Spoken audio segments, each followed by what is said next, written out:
In 1952, the British colony of Kenya was thrown into crisis by a gang of freedom fighters called Mau Mau. They vowed to free Kenya from colonialism at any cost.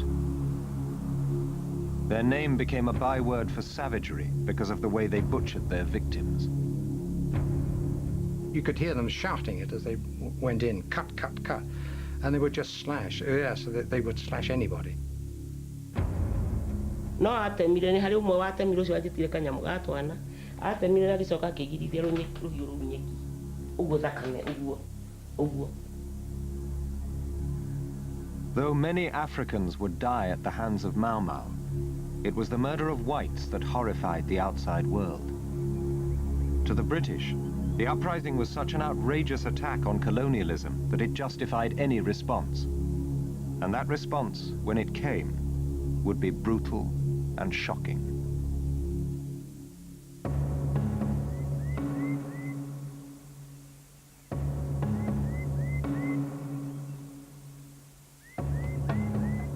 In the early 1950s, Kenya shone out as one of the last jewels in Britain's colonial crown. The European settlers farmed Kenya's richest soil in an area that had become known as the White Highlands. Over 2 generations, they had built themselves a life of luxury. It seemed as if the good life would go on forever. The white settlers lived the English-style life. They had their farms. They had lots of servants serving at table. It all appeared to be terribly rich, terribly posh, and absolutely remote from the life of the ordinary African.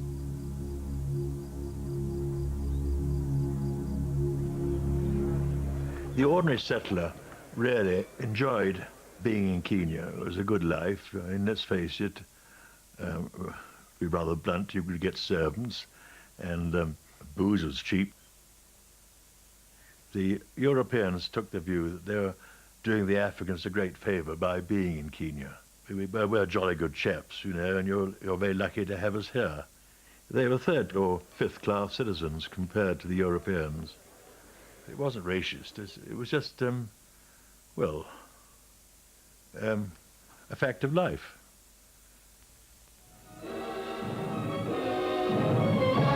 Britain has brought much good to Kenya. Her standards of living are growing still higher as more of her people learn the lessons that the white man has to teach. But the high life of the Europeans was built on African land and African labor. Poorly paid, unable to vote, and restricted even in the crops they could grow, Africans were beginning to resent white man's rule. Muzungu angiaukirire bawurege gukira wene kuburwa ngiburwa ni muzungu ucio nonge muringa wicokeria omuringi akuringite no aringa bwana oguo we nuwo bwenjera nundu akuringa bwana na tikwora na abare ciake kana murayo ndu umwe nake riu ni kuona mundu wothe mutuni ogaukira no kerugamia wega nundu ni bwana na riria mundu mwiru aboragwo na njira teo riria kuringwa ni kwinyite tuaga agua kauga ndio bwana na ni kuborwa araborwa ndukona iyo yaita kunikuo ocio niguo tuonaga ocio no kombo tari mwega.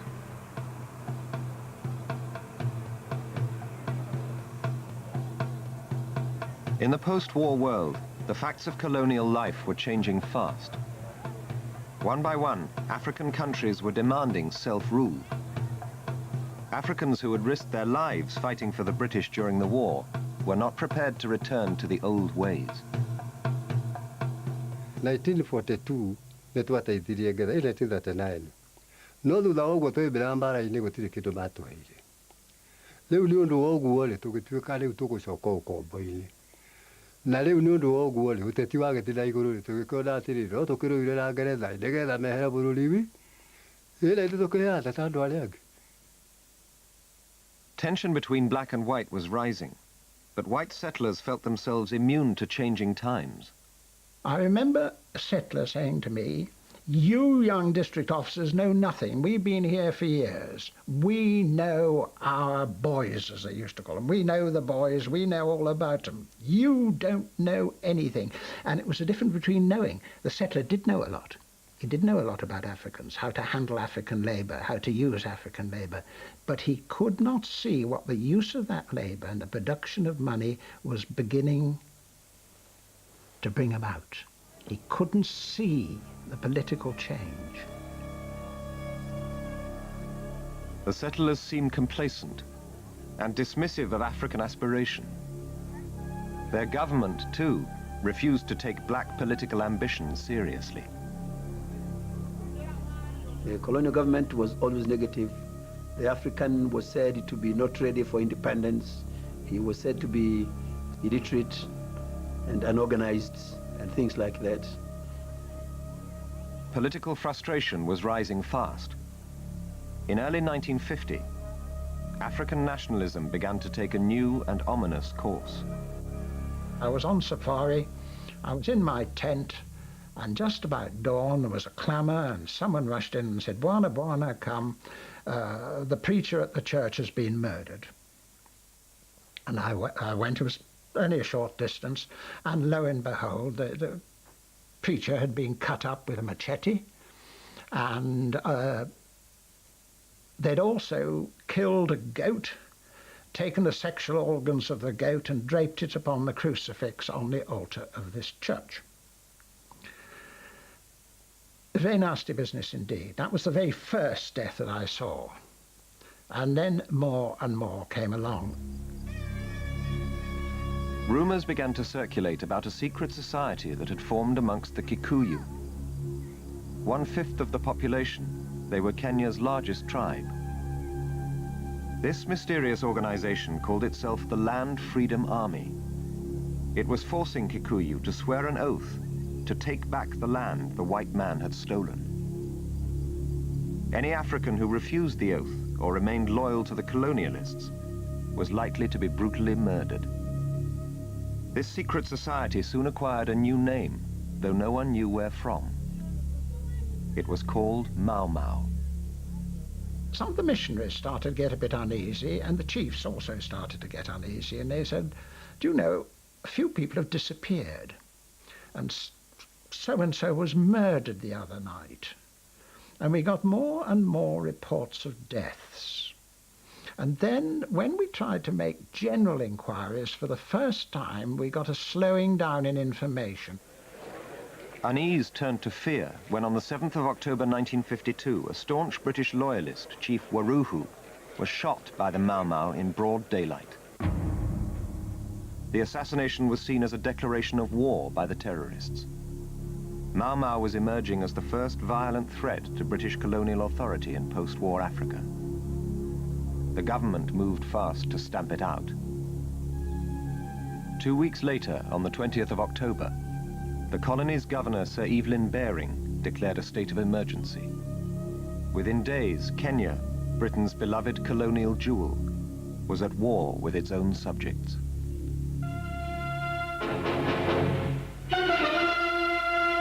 Troops are in the streets of Nairobi. Sir Evelyn Baring, the governor, salutes the men of the Lancashire Fusiliers who have flown in to help clear his colony of the Mau Mau menace, which has struck fear into Kenya's very heart.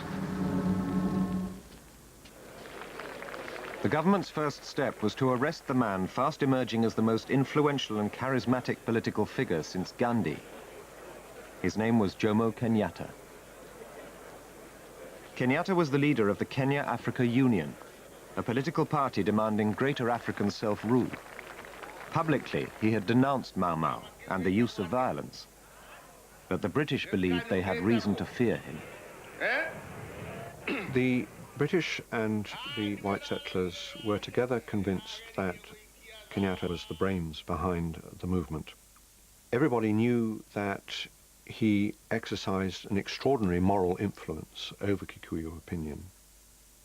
They increasingly felt that the degree of organized resistance amongst Kikuyu young men had to be organized from a center, and the only center they could imagine was that of Kenyatta and his moderate politicians. They couldn't get the evidence. But the government didn't let lack of evidence stand in their way. In a trial mired in controversy, the judge was paid £20,000 to take the case, and the key witness was rewarded with a university course in the UK and the promise of a government post on his return to Kenya. Kenyatta was found guilty of inciting Mau Mau and imprisoned in a remote part of Kenya for the 7 years of the emergency. It was meant to wipe him from Kikuyu consciousness. It was a fatal mistake. At a stroke, he became a martyr to the Mau Mau cause, and the British lost the one moderate leader who had the power to unite Kenya. Nairobi police have been supplemented by hundreds of civilians, many of them women, to help round up the Mau Mau bandits. Radio-controlled cars with armored vehicles are used to carry out the army's plans for bringing in all suspects. As the war against Mau Mau intensified, white settlers rushed to join the security forces. British and African troops poured into the country. Now all Kikuyu were treated as suspects. You were a Kikuyu, you just had to squat and raise your hands or bend down, look down and answer funny questions from people, strange people. It was a frightening experience. Within 10 days of the emergency, almost 4,000 Africans had been arrested. But Mau Mau attacks continued, and now whites were the target. The Mau Mau slashed their victims with large field knives called pangas. In Tamale, there was a retired British Army major who lived alone on a small holding, and he was often warned about his security, and I don't think he took an awful lot of notice of it. He thought that he knew these people well. He'd been living there for years. And of course, one night he left his door open, and his cook or somebody else in his employ let a gang in, and they pangered him to death, and he was just lying there in the living room, absolutely slaughtered. As fear spread through the white community, settlers began arming themselves. I had a Sten gun with 2 barrels taped together and a 45 revolver, and I slept in my clothes with gym shoes on, and I had a plan if the house was broken into what I should do. The settlers' worst fear was an attack in the night by their own Kikuyu servants who had taken the Mau Mau oath. Isolated farms were in the greatest danger. Several of the murders which took place in isolated European homes took place in the evening. When the staff brought your soup in, they would have to come into the house through the back door, and therefore this was the time when often the Mau Mau would choose to come in behind them, having intimidated them, or sometimes they might have even been sympathetic to the movement, and then they would come in and attack while the people were sitting having dinner. You didn't really know who you could trust, and so right from an early age of 14 I had to carry a gun when I went out on the farm.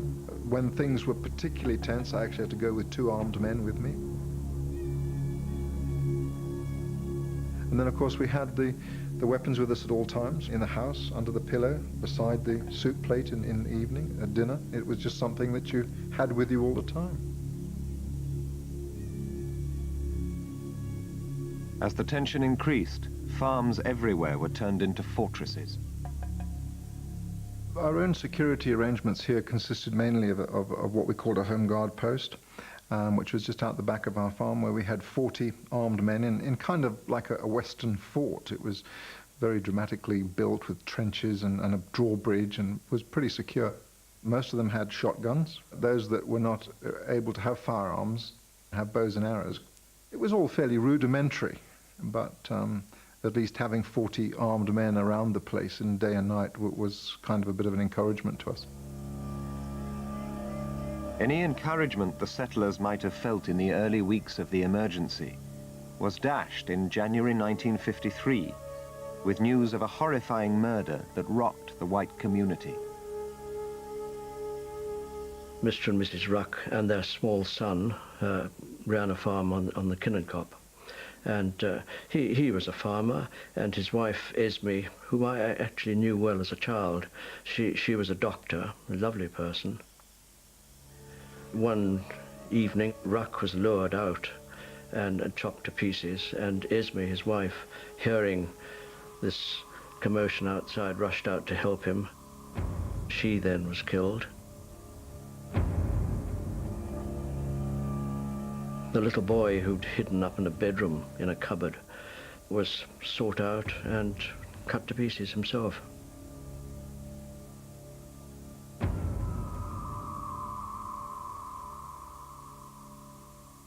Having seen some of these sites, it did have quite a traumatic effect on one.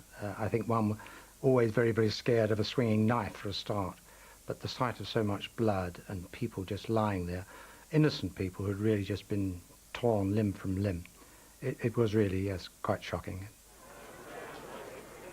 The horrific nature of these murders sealed the fate of the Mau Mau. Angry settlers stormed Government House, demanding stronger action. The deaths were brutal, but in truth, during the whole emergency, more white settlers would die on the roads than at the hands of the terrorists. Yet this didn't stop the war against Mau Mau, turning into one of the bloodiest horror stories of the British Empire.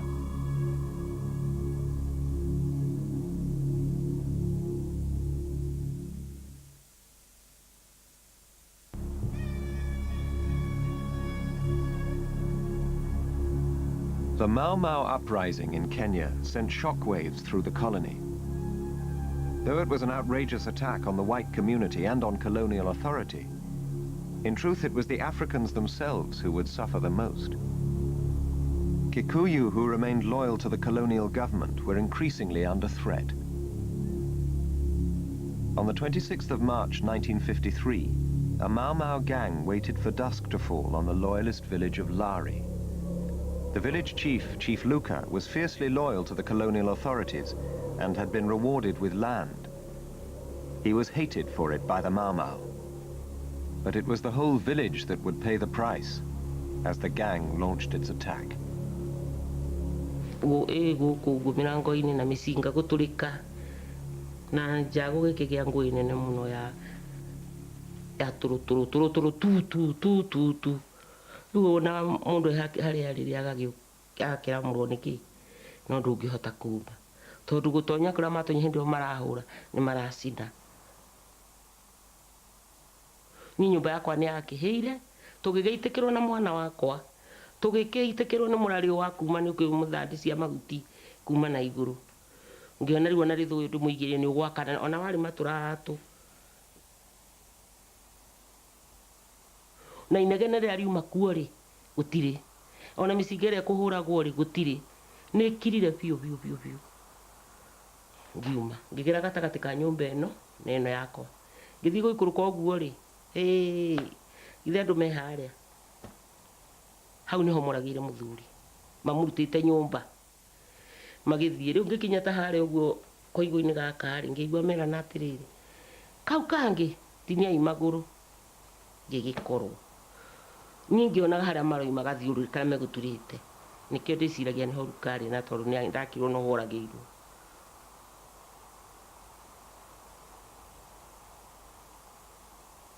ngigua mwana uyu wari ng'ong'o agamba hororo ngiohora ngoi haha na haha githuri ngimwira kwira hau na ningwire haha ndui ni ngorero iga kwira hau na ningwire haha nakio ni akigwire haha uyu maciande.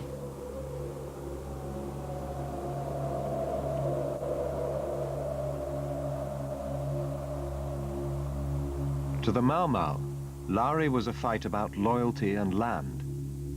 But to the British, it was simply a savage massacre of innocent Kikuyu.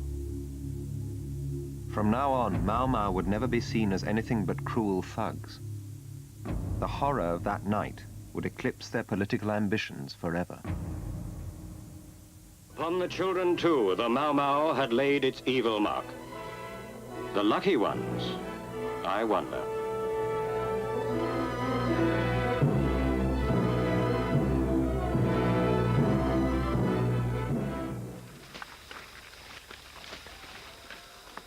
The Mau Mau's bloodthirsty reputation began to obsess the British imagination. They couldn't see Mau Mau as a force for black progress. To them, it was a primitive attack against the white man and the benevolent advancement he brought. They saw the savagery as partly a welling up of an old, unreconstructed Africa, which had not yet received sufficient colonial enlightenment and discipline, and which in a sense proved that colonialism still had a job to do. To the British, the oaths of allegiance that new recruits would swear were conclusive evidence of Mau Mau's primitive nature. Initiates would be bound to the oath through rituals using symbols of importance in Kikuyu culture, such as goat's meat and blood. Twanyunyaga muma, kana nanyure muma, tukiwa tutigetekera muthungu atuike ni agutura atwathaga. Kaba tukue tuthire kugatigara mundu umwe uria ungi ugatigwa ari wegari. Na tukiwa ni tuvura nao na kivanga na vinya uria tungivota nundu Ngai atutethie twiyathe nikio gatumire turwa nao na vinya muno na twarikia kunywa umwa tondu twanyure muma murito muno tangiatiririkaga ni mundu ai wa guoya. In a way, they were doing no more than a British military recruit would do in swearing on the Bible to obey orders and to be loyal to the Queen. But the cultural symbols which were involved, of course, were totally alien to white perspectives. It was seen to be bestial. Colonial reports of the secret oaths became fixated with them as a source of black magic and bestiality. It was effective propaganda and helpful in motivating British troops. We were all soldiers whose job it is to fight the Queen's enemies, and it was clear to us on the briefings that we were given that this was a major force for evil and that we were there to take it out, to deal with it. Mau Mau gangs had their base camps hidden deep inside the dense forests of Mount Kenya and the Aberdares. But British troops were slow to adapt to the terrain. The Mau Mau were extremely difficult to get to grips with in the forest.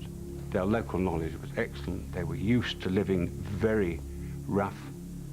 We were impressed by their fieldcraft, their ability to melt away when we approached.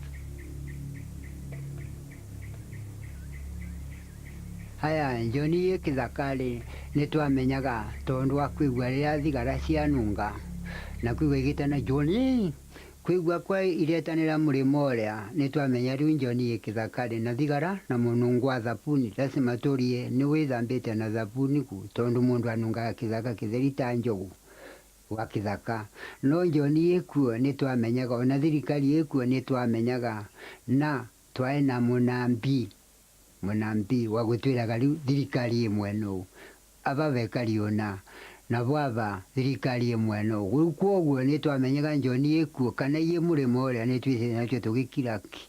They smelt awful. That sounds a curious comment.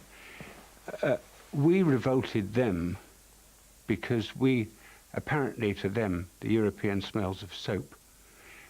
They revolted us because they never had a bath or a proper wash, and they stank. The Mau Mau's bush skills were little help outside the forests.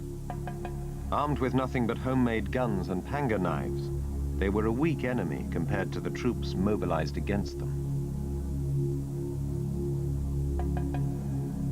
But still, the British military responded with the full force of a colonial power. The forests were bombed and became the main hunting ground for Mau Mau. The forests and a 1-mile strip around them were declared prohibited areas. Any African living nearby was in danger.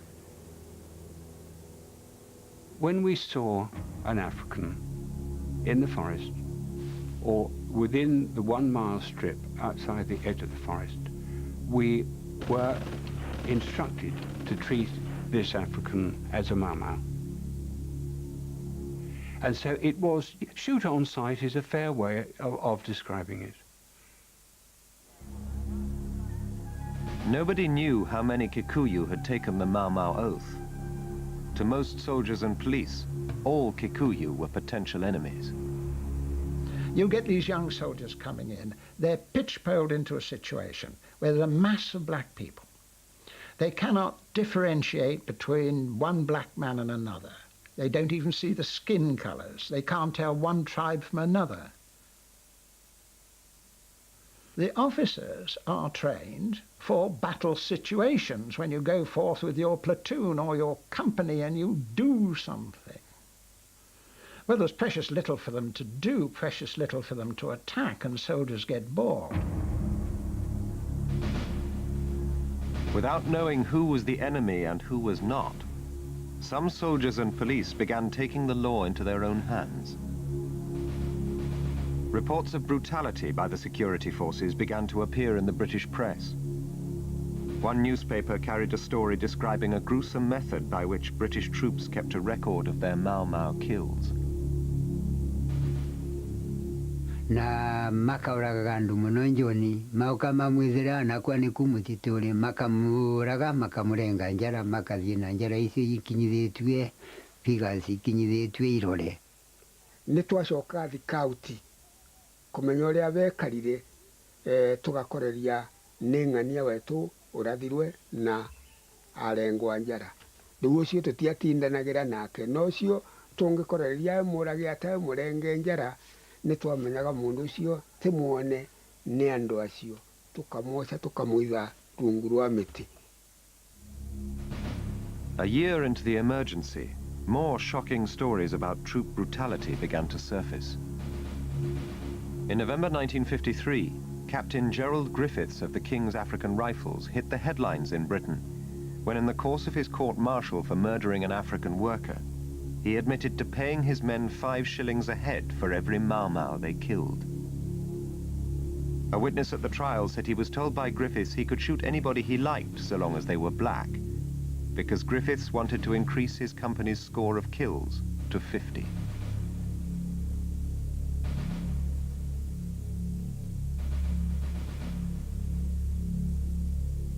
Certainly, my own regiment, for example, when we got going, the commanding officer offered a cash prize to the first patrol to kill a Mau Mau. The same sort of thing had been done in Malaya, and it was of course an incentive. The practice was written up in the regimental records, and the story soon found its way to the House of Commons and the British press. I was sent home on a course about halfway through our time in Kenya, and I was at home in Teignmouth in Devon, and about the time I was there was a great headline in the newspaper: "Is your son in the Devons? If so, is he a murderer?" And people who I thought were really good old friends were distinctly chilly with me. The British military commander-in-chief, General George Erskine, was appalled by what he called the breach of discipline among the forces. He sent round a stern memo, warning them to clean up their act. I think probably going into the forest and shooting natives of what to an extent was a host country was a little bit offside. But the real battle against Mau Mau was not fought in the forests. It was a struggle for hearts and minds. In late 1953, the British began a new campaign to cut the Mau Mau off from their supporters. In towns and villages, Kikuyu were rounded up by the government and divided into loyal and disloyal. The first target was Nairobi, believed to be the center of Mau Mau organization. A ruthless operation to clear the city of suspect Kikuyu was put into action. It was called Operation Anvil. You woke up in the morning and the whole estate was kind of surrounded by soldiers with guns, and people were herded to small areas without knowing what is happening. They were not guilty of anything. They just had to be taken away and removed. Whether you were innocent or not, you had to go. By the end of Operation Anvil, more than 30,000 Kikuyu had been swept out of the city and sent to holding camps, regardless of their allegiance.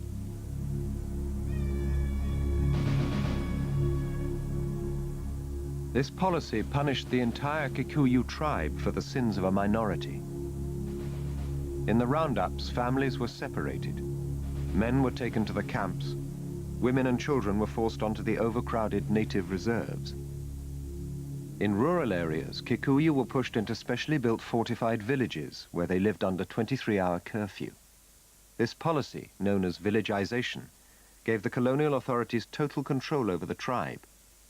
The government portrayed it as purely protective and beneficial for the Africans. During the emergency, the Kikuyu were concentrated into villages as a protection against Mau Mau, and quickly recognized the advantages of this organization. Villagization was anathema to the Kikuyu. The Kikuyu live on farms, they love their land, and to push them into a village was to destroy a whole part of their culture.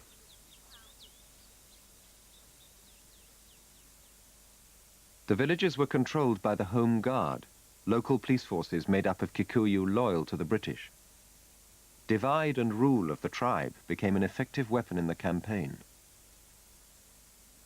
To aid them in their struggle, hundreds of loyal Africans, among them men of the Kikuyu tribe, keep constant guard.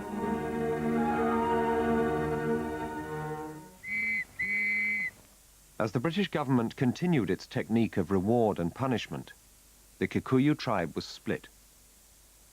Loyalists paid a higher and higher price for their allegiance.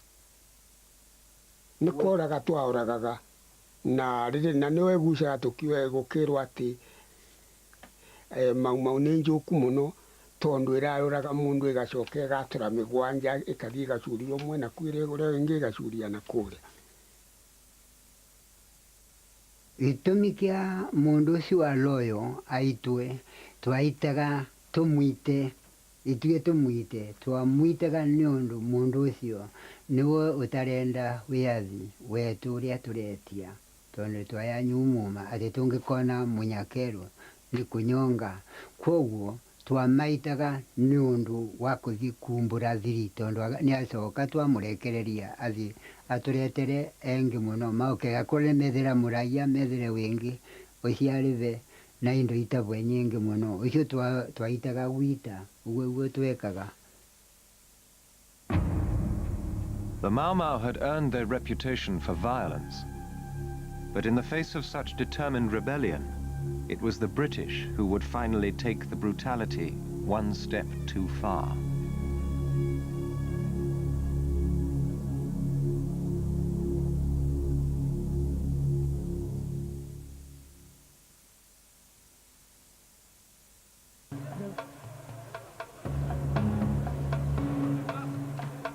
The gift of civilization had always been invoked to justify rule over the black man.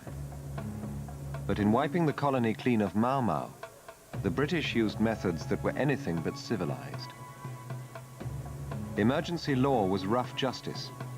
It became a capital offense to take a Mau Mau oath, or even to be seen with anyone carrying a gun.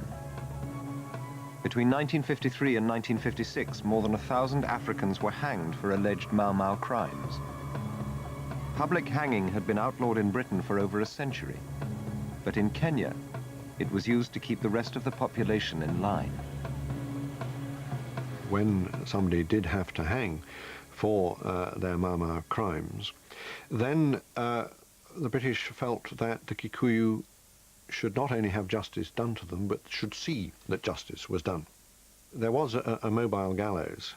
The actual drop was, of course, screened off, but one could see, or at least imagine, the Mau Mau convict mounting the staircase to the platform, and presumably one could hear the drop. Dead Mau Mau particularly Mau Mau commanders, were displayed at crossroads, at marketplaces, at administrative centres, to demonstrate that if you fought against the British, you could meet a sticky end. Many more thousands were held in detention camps on suspicion of being Mau Mau. During the emergency, the camps held more than 80,000. In 1954, 1/3 of all Kikuyu men were said to be in prison at any one time. These detainees had not been convicted of any crime and were held without trial. The government was still obsessed with the power of the Mau Mau oath. They believed that any Kikuyu still bound by it would be a danger to the stability of the colony. Every prisoner had to denounce the oath and submit to a cleansing ceremony. A lot of pressure was put on me and other people to confess the oath, which of course we denied. It was very dehumanizing. You were made to feel you were nothing. You being whipped and kind of walking, you made to run on your knees, literally. You had to crawl until you sweat. Then you were made to stand for sometimes overnight under very heavy light. You had to be pushed and knocked around and frightened in so much that people had even to admit what was not true. By 1956, the camps held 20,000 detainees who still refused to confess that they had taken an oath.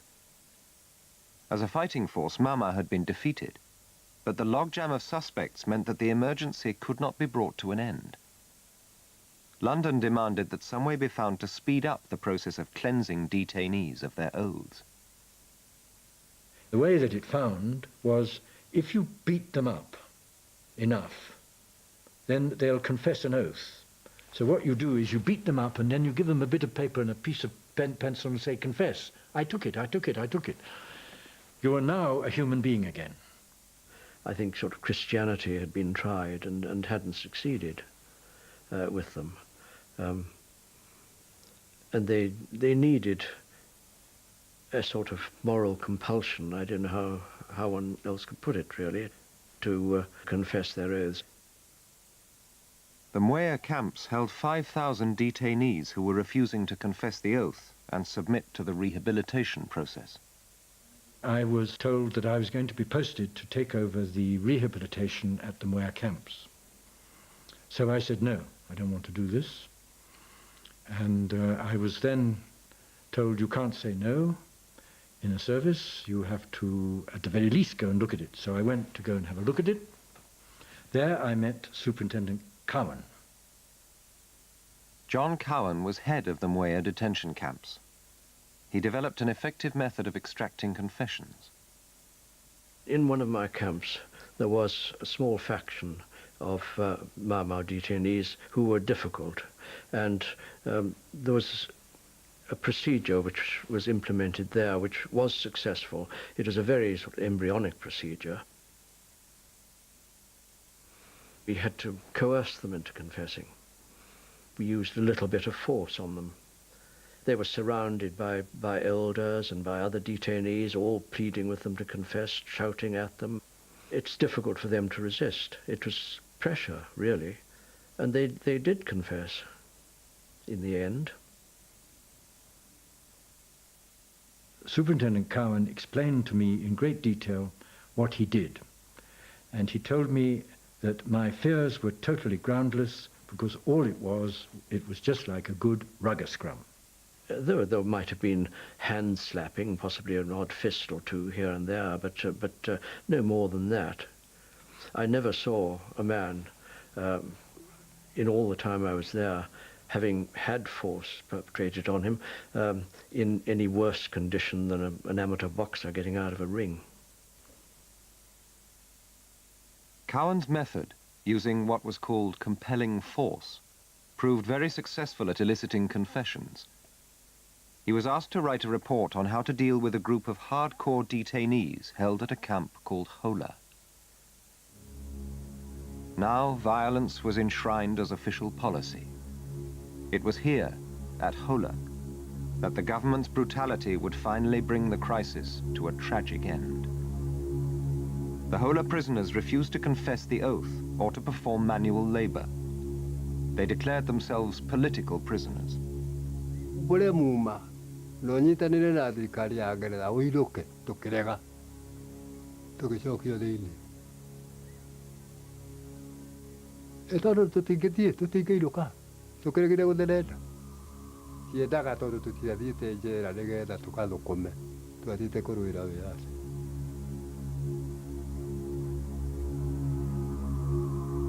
The Cowan Plan outlined a scheme to make the Hola detainees submit to authority. The first thing was to get them to obey work orders. Envisaged a possibility that the detainees wouldn't immediately prove amenable to work, and that if they didn't, they should be, in the phrase, manhandled to the site of work and forced to carry out the task. We thought that compelling force might have to be used. We might have to make them. But they weren't being violent, were they? They were simply refusing No, they to weren't. work. They weren't being violent, but they were being very insolent, and their whole demeanour was one of sort of insolence and arrogance, and they weren't. No one was going to do anything with them at all. On the 3rd of March 1959, the camp commandant put Cowan's plan into action. 85 prisoners were marched out to a site and ordered to work.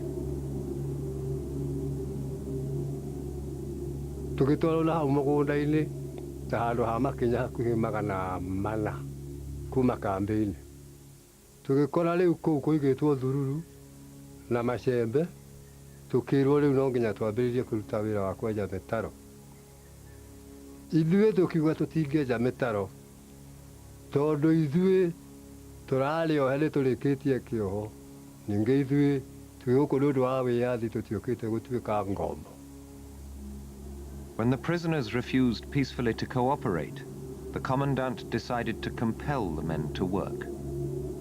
Nyondo waguo kwali na thigari magana meri thigari gana na mirongo mugwanja cia rungi na nja na mishinga nacio thigari mirongo itatu nicio ciarĩ thĩinĩ witũ ina njũgũma. Mũthũngũ ũrĩa warĩ kuo akĩhuha biriri. Nĩ ũndũ wa ũguo ithuĩ twakĩambĩrĩirie kũhũrwo na njũgũma. Tũgĩkĩhũrwo kĩwanja gĩothe wa kĩona kĩu kĩa Hola, no rũkũngũ rũtheri rũrombũka. Twahũrirwo kuma thaa icio igĩrĩ nginya thaa ithano na nuthu. Rĩu mũgakĩhũragwo na thimbũ. Tondũ mũthigari ekũgucia rĩu mũndũ ũmwe kana erĩ agatwara harĩa ku. No niĩ nĩ ũndũ wa mũnyaka ndatigirwo magũrũ nja na moko kũu nĩkuo kwahũrirwo. Nĩ ũndũ arĩa makuire arĩa twariganĩtie nĩo makĩndũgĩrĩire. No arĩa tondũ no bara maragĩka atĩa marakĩrũa. Ũguo twahũragwo tũkometio thĩ. Rĩu tondũ ndũkĩrĩ muohe wakĩgarũrwo ũkahũrwo na gũkũ wegarũrwo ũkahũrwo na gũkũ. When the guards stopped, 11 men lay dead and 60 were seriously injured. The district commissioner was called to the scene. So I go up to Hola, where as far as I could see, there were quite a number of corpses on the ground. And a lot of others injured, writhing about, and a whole gaggle of people, black prison officers, prison warders, and white prison officers standing around, all not knowing what to do. I realized at once that this was political dynamite. Prison officers claimed the detainees had died drinking contaminated water from a tank. The story found its way back to London. The Labour MP Barbara Castle had been monitoring reports of British brutality throughout the Mau Mau crisis. She was sceptical when she read the first reports of Hola. A story appeared in the press that 11 Africans had died. But the explanation given by the Europeans in control of the camp was they died drinking water from a water cart. Well, I mean, I could guess that another cover-up was taking place, but I felt pretty helpless. But the true story of the prisoners' deaths could not be kept quiet. The corpses had to be got rid of. We had to fly them out in a plane from our dirt airstrip. They had to be flown to Malindi, which was the nearest place where, again, it's all publicity, you see. The news had got out. Corpses were being flown in from Hola, where they'd been beaten up. An incident that had appalled people on the ground caused an uproar in Britain. The Cowan Plan, with its instructions to manhandle the prisoners, came under fire. I didn't feel guilty, I don't think. I don't think that's quite the word. I felt obviously very sorry indeed and great regret that 11 men had died and 60-odd had been injured. I'm sorry that I didn't modify that particular phrase that I used, but I didn't. I think that was couldn't have been foreseen. I didn't feel guilty that the procedure had gone wrong. I felt extremely sorry that it had gone wrong, but not actually guilty. For the first time, the full horror of what had been happening in Kenya was revealed to a shocked public.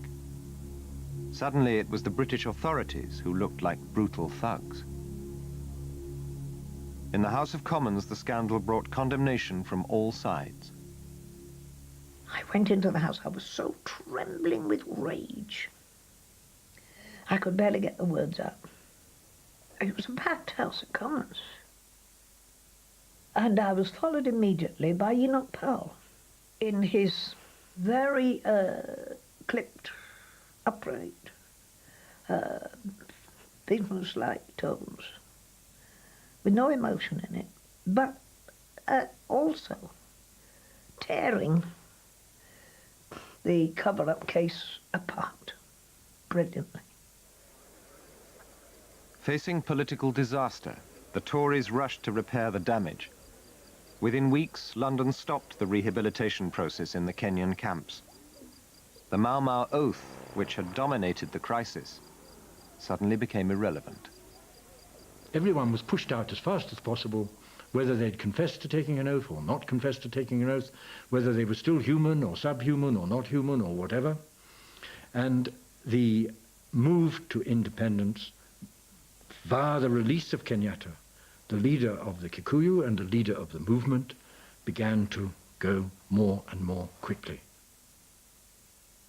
The scandal of Hola highlighted the Africans' political aspirations, but it also revealed the hypocrisy of a colonial power that tried to civilize its African subjects with brutality. They weren't animals, they weren't this, that and the other. What they were doing was fighting a political fight for their freedom, and Hola eventually gave it to them. The emergency that had cost the lives of 32 settlers and 11,500 Mau Mau was over. For Britain, Hola brought the Mau Mau crisis and her romance with Kenya to a shameful end. It's hard to believe that that could have happened under a British colonial administration, but it did. And it followed us. It was in a period of insensitivity to the fact that these Africans were human beings that were going to develop and demand the right to develop and to rule themselves. In 1963, only 4 years after the Hola massacre, Kenya was granted independence. Jomo Kenyatta, freed from prison, became the country's first president. The men and women who had been cast as savages were free to run their own country. Joining the celebrations were the last die-hard Mau Mau, who had always vowed to stay in the forests until the day Kenya was free.